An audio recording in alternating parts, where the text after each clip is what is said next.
I hope you enjoy this lesson. If the audience here follows me through this lesson with an open heart in these confusing but yet fascinating times, I feel as if you will gain a lot of wisdom that will, if applied, make your life feel a lot more whole. You understand? All right, let's begin. People have very strange ideas about money. They think it's some kind of finish line, $1 million, $5 million, $10 million. But here's the funny thing. Most people don't even know what they're chasing. They just want more because everyone around them seems to want more. That's not ambition, that's imitation. Now, I've met men with $10 million who worry themselves to sleep and men with $200,000 who spend their nights at peace. Guess which one I call rich? It's not the man with the biggest number, it's the man with the quietest mind. Money is supposed to serve you. If your money owns your time, your emotions, your peace, well then you're not rich, you're just decorated. People ask me all the time, Warren, how much money do you need to feel comfortable? And I always say, comfort doesn't come from money. Comfort comes from avoiding stupidity. You can be poor and peaceful if you behave rationally. You can be wealthy and miserable if you spend your life impressing strangers. The world confuses luxury with security. The middle class buys things to feel safe. The upper class buys things to look successful. And both end up stressed in different ways. If you think you need $10 million to live a good life, you've already lost because you're building a lifestyle that requires a treadmill. When the treadmill stops, your life stops with it. The right question isn't how much money is enough. The right question is how many unneeded mistakes can I remove? Wealth isn't built by addition, it's built by subtraction. Subtract the foolish decisions, subtract the envy, subtract the lifestyle creep, subtract the noise. Everyone wants to be rich. Very few want to be wise. When I was young, I watched people get rich quickly, and almost all of them found a way to lose it just as quickly. It wasn't the market, it wasn't bad luck, it was behavior. People can't sit still. They need excitement. They have to chase the next thrill. In life and in markets, the inability to do nothing is fatal. Here's a rule Charlie and I always live by. You don't need to get rich twice. The first time is hard enough. The second time means you were reckless. People talk about financial independence, but most of them want independence from responsibility, not independence from dependence. They want passive income, but they keep active stupidity. True independence is quiet. It's living below your means and not feeling deprived for doing it. I'm not against wealth. I've spent a lifetime building it, but I've never chased it for decoration, only for the freedom it brings. Being rich is a number. Being wealthy is a mindset. Rich buys yachts. Wealthy buys time. If you can wake up when you want, work with people you respect and say no without fear, you've already won the game, whether your net worth is 50,000 or 50 million. But most people won't believe that. They think freedom requires fortune. They think peace requires possessions. They think happiness is just one more milestone away. That's the trap, the never-ending chase. You hit one number and suddenly you're chasing the next and the next until you've spent your entire life climbing a ladder that was leaning against the wrong wall. Money doesn't fix that. It just buys you a better view from the wrong ladder. Real wealth starts when you stop measuring your life with digits and start measuring it with sanity. The market doesn't care how smart you think you are. The world doesn't owe you admiration, and your bank account doesn't determine your worth. Your behavior does. I've seen people live beautifully on modest savings because they had discipline, patience, and clarity. And I've seen people with empires live poorly because envy ate them from the inside. People spend their youth trading time for money and their old age trading money to buy back time. They could have skipped the cycle by learning earlier what actually matters. I'm not saying you should romanticize poverty. I'm saying extravagance is foolish. Between those extremes lies something powerful. Enough. Enough means you don't worship luck. Enough means you think clearly without greed clouding your brain. But culture hates enough. Enough doesn't sell. Enough doesn't trend. Enough doesn't impress the neighbors. So people ignore it and become slaves to excess. Charlie and I built fortunes not by chasing fantasies, but by avoiding idiocy. Not by complexity, by simplicity. Not by speculation, but by patience. The game isn't getting rich. The game is staying rational long enough to let compounding work its quiet magic. So ask yourself, not how do I get more, but how much stupidity can I eliminate today? Because that's where real wealth is built, in the discipline to avoid mistakes, in the restraint to ignore nonsense, in the courage to live below your means, and in the wisdom to know that peace is worth more than every dollar you'll ever make. Let me tell you something most people never understand. Money doesn't change your habits, it amplifies them. If you're impulsive before you get wealthy, you'll be destructive after you get wealthy. And no number, not 1 million, not 10 million, will fix the lack of discipline that created your problems. Give the average person $50,000 and they'll buy comfort. Give them $500,000 and they'll buy complications. Give them $5 million and they'll buy the very thing that eventually ruins them. The tragedy of wealth is this: as income rises, clear thinking often declines. People don't study risk, they study lifestyle. They don't ask, how do I protect my capital? They ask, what can I spend to feel successful? That's not progress, that's financial adolescence. People love to say they're investing in themselves. Usually that means buying something silly they'll regret in 6 months. The brain loves novelty. The wallet pays for it. Most of modern financial problems come from one simple thing. People confuse consumption with improvement. They mistake excitement for growth. They chase what glitters and ignore what compounds.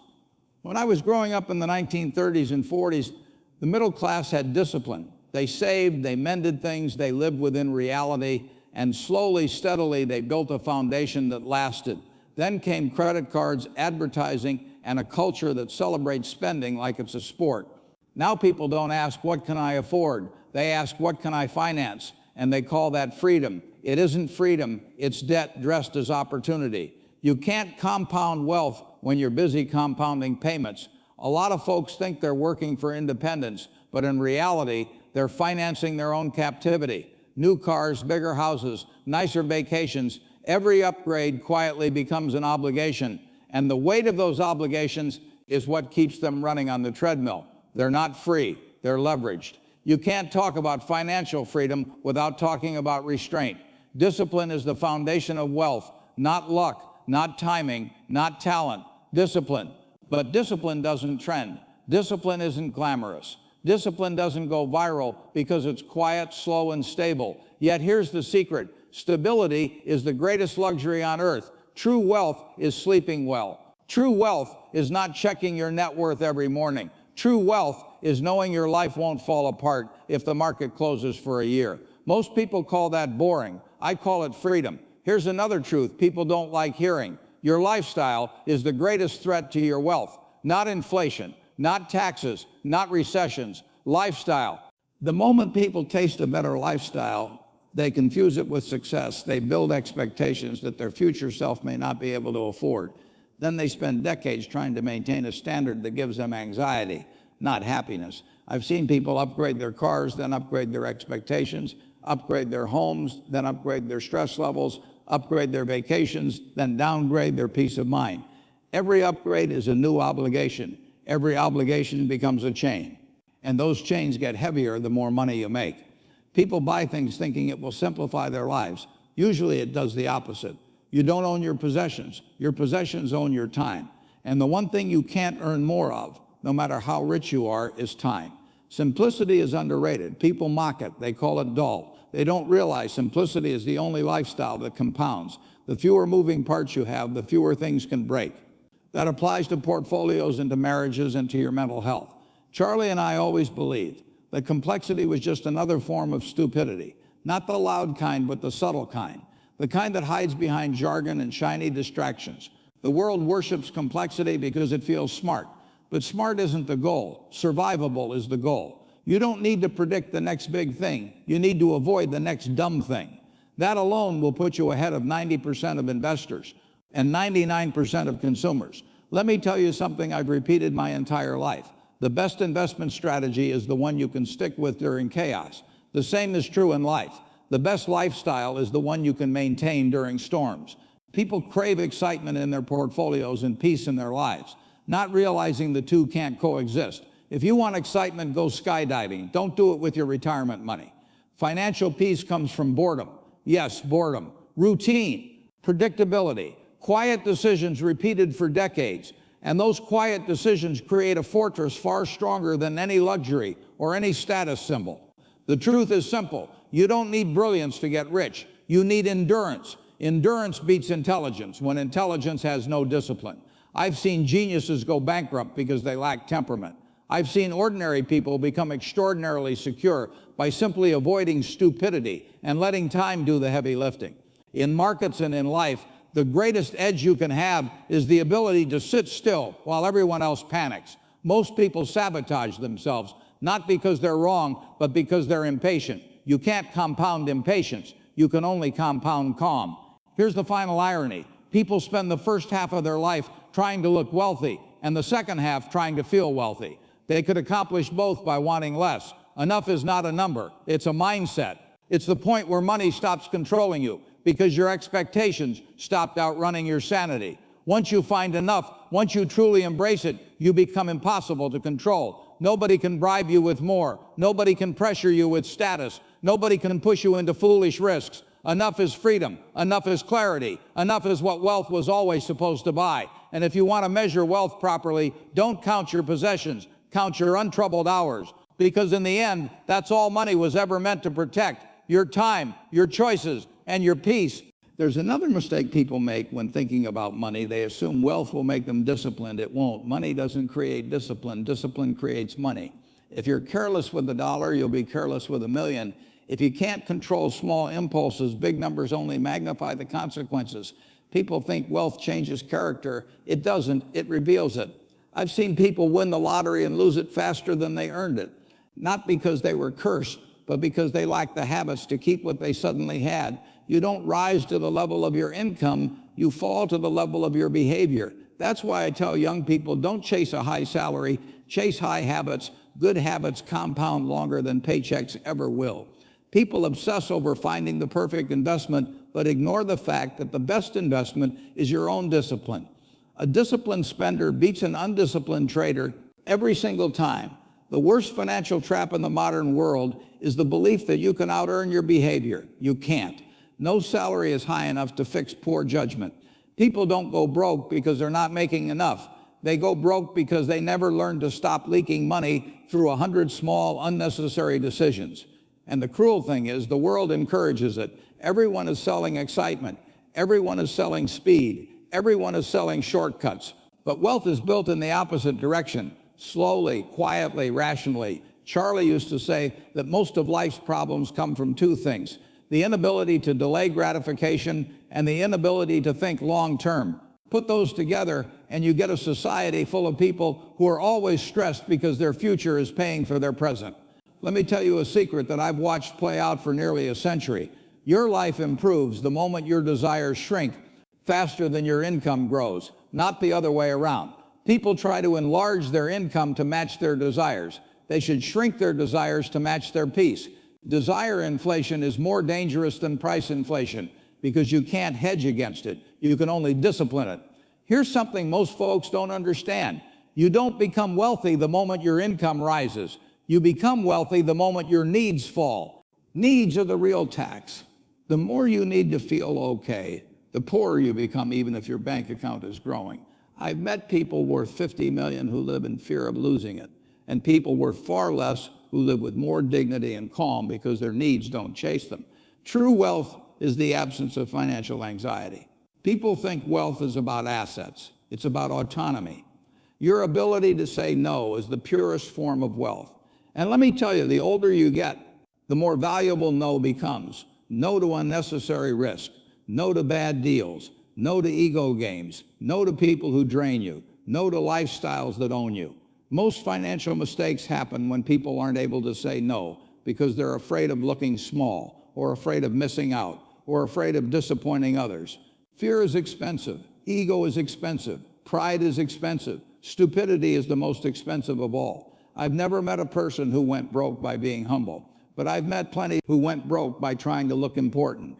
You don't need a luxury car to look successful. You need a calm face. You don't need a mansion to feel wealthy. You need a life that doesn't collapse every time the market dips. You don't need more things. You need fewer problems. People complicate wealth because they can't accept that the formula is simple. Spend less than you earn. Avoid debt. Invest in boring things. Repeat for decades. Ignore everyone else. There's nothing dramatic about it. And that's why so few people stick to it.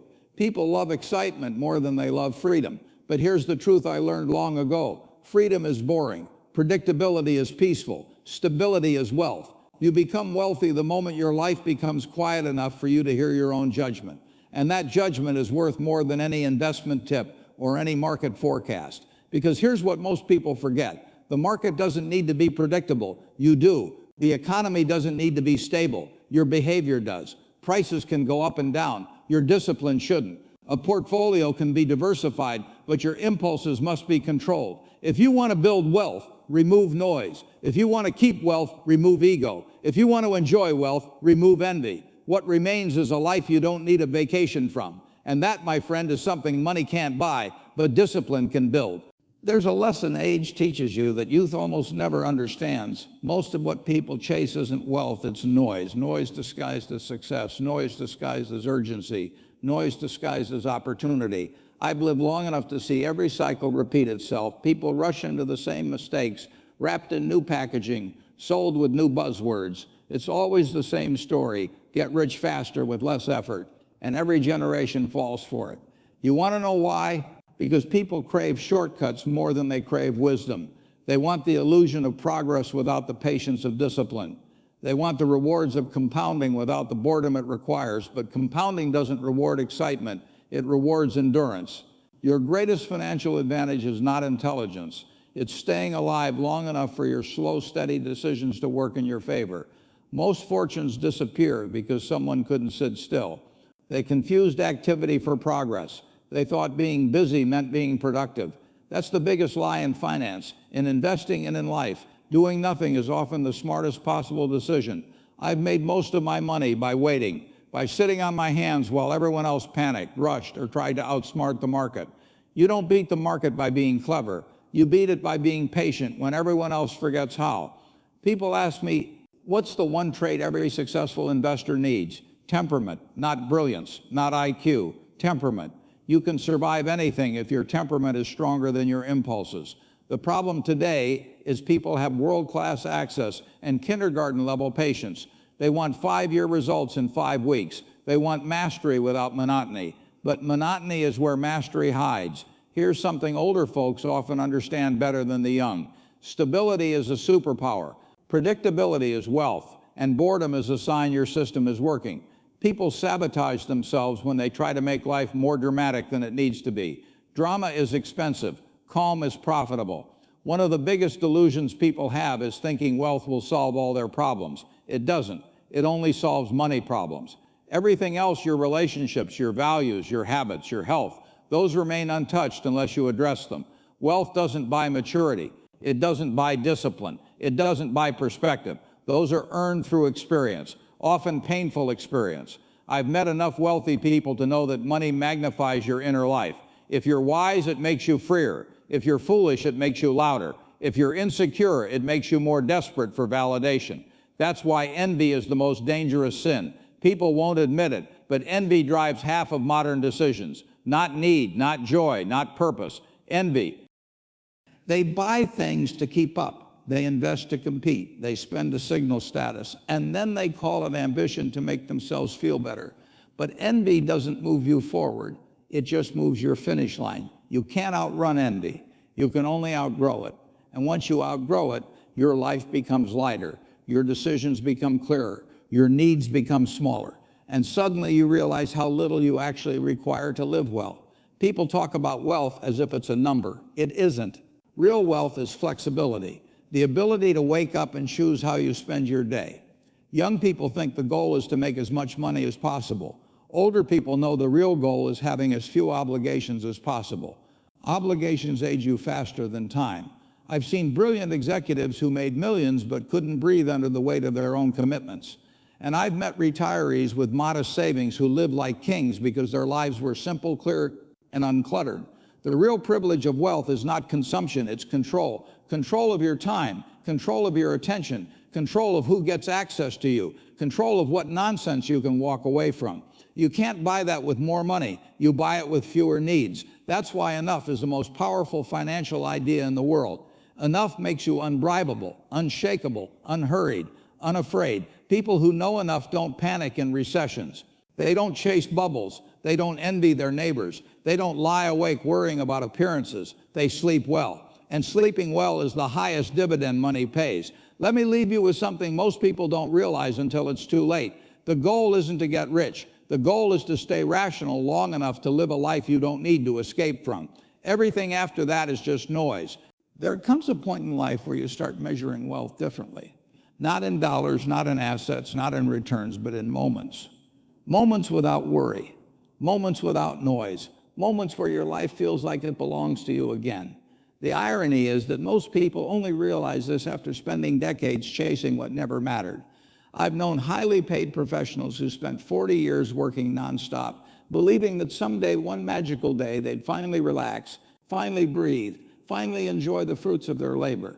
But someday never arrives on its own. You must create it by choosing what to value long before the world teaches you what to regret. One of the quiet tragedies of modern life is that people sacrifice their health, their relationships, their peace of mind, all for a lifestyle that impresses strangers and exhausts themselves. People forget something simple. You can always make more money. You cannot make more time. Money borrowed can be repaid. Time borrowed is gone forever. The older I get, the more I appreciate what can't be purchased. A morning without deadlines, a walk without rush, a meal with someone you genuinely enjoy, the ability to think without noise in your head. These things look small to people who haven't lived long enough. But let me tell you, in the final chapters of life, these are the treasures. Everyone imagines that wealth buys joy. It doesn't. It buys comfort. And comfort can be wasted if you're too busy to notice it. True joy comes from removing the clutter that keeps you from seeing your life clearly. People think the rich have different problems. They don't. They just have more expensive versions of the same problems. Success gives you options, but it doesn't erase the fundamental truth. A noisy mind is a poor mind. That's why I've always believed in simplicity. Not because simplicity is trendy, but because simplicity is survivable. Complex lives fall apart when pressure comes. Simple lives bend but don't break. You want to know who survives recessions? People with manageable expectations. People without large debts. People who don't need a bull market to feel secure. The happiest people I've ever known weren't the ones with the most money. They were the ones with the least drama. Drama is expensive, even when it doesn't come from your wallet. It drains your energy, your attention, your judgment. You want to know what takes the longest to recover? Not money, focus, energy, clarity. These are the real assets in life, and they compound or they erode depending on how you live. Young people chase intensity. Older people chase peace. Experience teaches you which one actually matters. I can't tell you how many people I've seen reach their later years carrying regrets heavier than any financial loss. Regrets for time not spent. Regrets for relationships neglected. Regrets for priorities misplaced. People rarely say, I wish I bought more things, but they often say, I wish I slowed down. I wish I didn't worry so much. I wish I appreciated what I had. I wish I didn't miss so many ordinary days. Here's the truth. No one wants to admit the lives people envy on the outside are often the loneliest on the inside. You can be rich in the eyes of the world and bankrupt in the things that matter. Real wealth shows up quietly in your mornings, in your relationships, in your health, in your ability to enjoy today without needing tomorrow to validate it. People think the finish line of wealth is abundance. It isn't. The finish line is contentment. And contentment isn't built by adding more. It's built by needing less. That's why I've always said the greatest investment you can make is in your own peace of mind. Protect it, guard it, keep it free from envy, from comparison, from unnecessary obligations, because a peaceful life is the only dividend that keeps paying long after the numbers stop mattering. And if you ever want to know whether you're truly wealthy, ask yourself a simple question. If today repeats for the next 10 years, will I be happy? If the answer is yes, you're richer than you think. If the answer is no, no amount of money will fix it. Wealth is a long game. Peace is an everyday choice. And the people who learn that early never fear growing old.